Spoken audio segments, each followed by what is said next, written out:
57 years ago, Mike's life was turned upside down.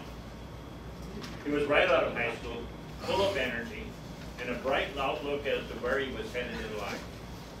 Then he spoke to a friend who challenged him to a life-changing experience. That was to see if Mike could make the grade as a Marine. Mike took the challenge. He joined the Marine Corps, and what happened after that, Mike will explain in his next two speeches. This morning's speech is titled, Making the Grade, Part 1. His speech will be for 7 to 9 minutes. Please help me welcome Mike Slattery, Making the Grade, Part 1.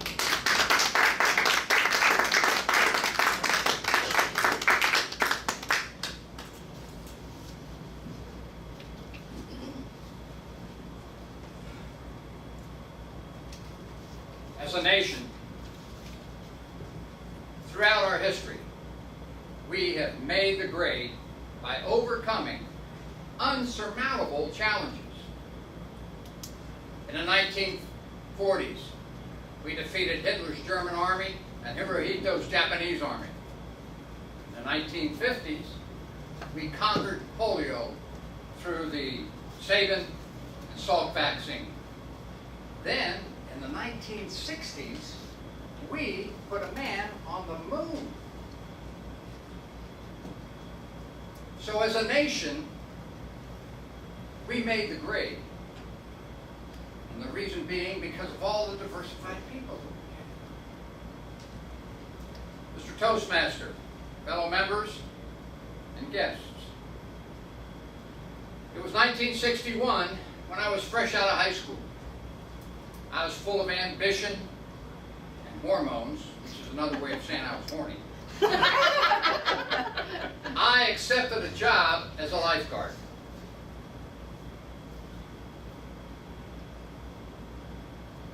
One sunny afternoon, I was sitting in a stand, in my lifeguard stand, and I heard somebody say, "Hey, Mike." I looked down. Holy cow! It was John Grant, and he didn't look like anything that I had seen before. He had gained about 20 pounds, his stature was straight, and all the pock marks on his face gone. I said, "John, what happened?" He says, "Come on and I'll tell you about it." So I stepped down off the lifeguard stand, got a replacement. We walked up to the pool house. And I said to John, I said, "Man, this is impossible. What happened?" And he looked at me, United States Marine Corps. I said, "You gotta be kidding." He said, "I'm home on leave from a 16-week training at Parris Island, South Carolina, where the drill instructors berated, hit, and challenged my physical ability for 16 weeks. A lot of that occurred in the beginning of the training, but then as the training went on, they built me up what you see now, Mike. I looked at John, I said, "You know, it seems to me you gotta be wacky to go through all that kind of misery just to be called a Marine." He said, "Well, that's what I did, and I want to tell you something, Mike. I don't think you could make the grade as a Marine, because, in my language now, we would call you pansy ass." "What are you talking about, John?" He said, "Well, my experience has been that when the going gets real tough and there's a lot of things that have to get done and it gets complicated and so on, you quit. Here, you can't quit." Well, at that point in time, we shook hands. We said our adieus. And I didn't see him after that.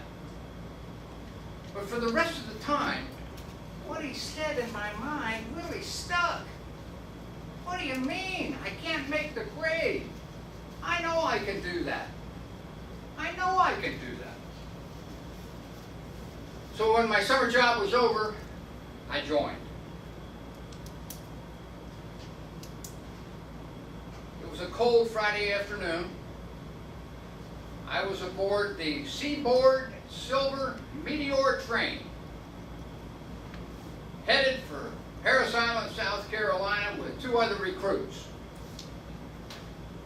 And I was given a locked folder with all of our personnel records in it, stating that when I got to Yamasee, South Carolina, which is where the train stopped, I was to give that folder to the Marine who would be waiting for us. Okay. 3 days later, about 4 o'clock in the afternoon, we arrived at Yamasee. We got off the train. I looked around. On the platform, I saw nobody. Nobody. Man, all of a sudden I felt this huge pain on my neck. It felt like I'd been stung by a 50-pound wasp. I turned around and looked, and here was this 7-foot bear with a swagger stick, putting it underneath his arm, telling me, "Okay, maggot, get over there by that crack in that sidewalk, stand up straight and shut up." So we did, immediately. Well, after that, because we didn't have a full complement of people, we had to stay at Yamasee at the Marine barracks for the next 2 days, when the rest of the other recruits arrived. At that point in time, we were put on a military bus, and we were headed to South Carolina, Parris Island. It was about a 20-minute ride, and when we got right over the border of Beaufort, South Carolina, there's a bridge called the Lady Island Drive Bridge, and it links Beaufort with Parris Island. And this same bear stood up. He said, "Listen, you maggots, you're going to be crossing this bridge right now. There's only two ways that you're going to get off this island. One, you'll graduate as a Marine, and the other is in a pine box." Well, you know what? I realized that what he was saying was true. Because about 3 years prior to that time, 6 recruits had died while they were on a forced march through the swamp. My mind was going, man, did I do the right thing? Thinking about this might be the end of Big Mike. I wasn't too sure about this. Well, when we got onto Parris Island, I was part of 75 other guys that formed a platoon 320, 2nd Battalion. And we were marched to our new barracks. And as we got through the door, there were 6 drill instructors there, throwing us down on the ground, hitting us, and throwing 50-gallon steel garbage cans on top of us while they were all yelling at the top of their lungs about how we were just not human beings. Whew. Finally, all the chaos stopped. We were standing in front of our racks, or what you would call bunk beds. Total silence. And all of a sudden, I look out the corner of my eye, and here is this one recruit grabs the footlocker, pulls it out, stands on it, points to the drill instructors and says, "You can't be doing this. That's against the UCMJ," which is the Unified Code of Military Justice.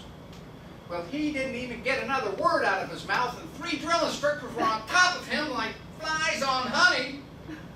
But wham! Smacked him, knocked him out, and he laid flat on the deck. Whew.